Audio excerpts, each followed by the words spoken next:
Mr. Speaker, first of all, I'm aware that the entire government is in the US. So I was looking across the aisle and seeing some of the most vociferous defenders of this government. I thought they would be on this trip, but they are here celebrating International Tea Day with us. This should be a clear lesson that shouting horse from the other side will not endear you to the presidency, Mr. Speaker. Number two, I'm a bit confused, Mr. Speaker, on this International Tea Day. Should it be... Point of order, Senator Cherargei. So, Speaker, you cannot allow Senator Sifuna to be cantankerous.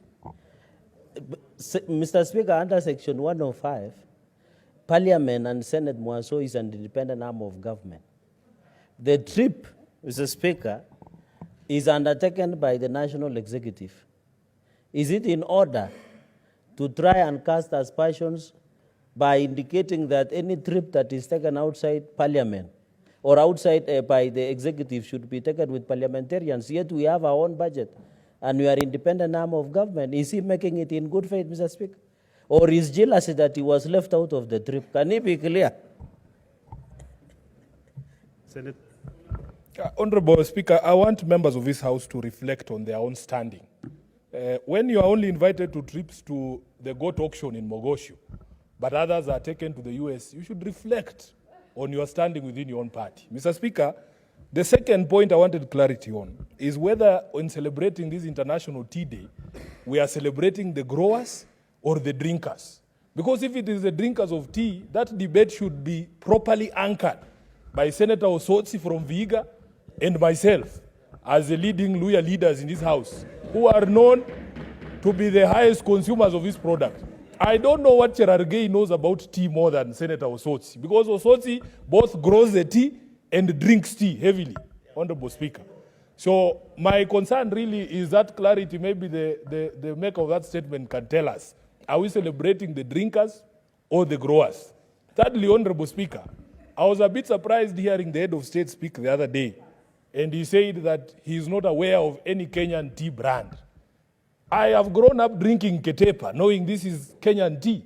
I would like some clarity on these matters from the maker of this statement, Honorable Speaker. Does Kenya have a Kenyan brand of tea? What is this I've been drinking? Is Ketepa from Sri Lanka?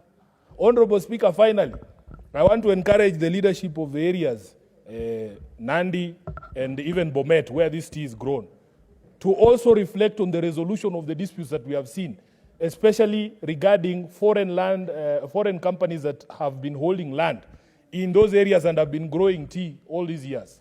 At the beginning of this term of Parliament, there were very serious incidents in Bomet and in Nandi, where even people lost their lives and machinery was destroyed, property of immense value was destroyed.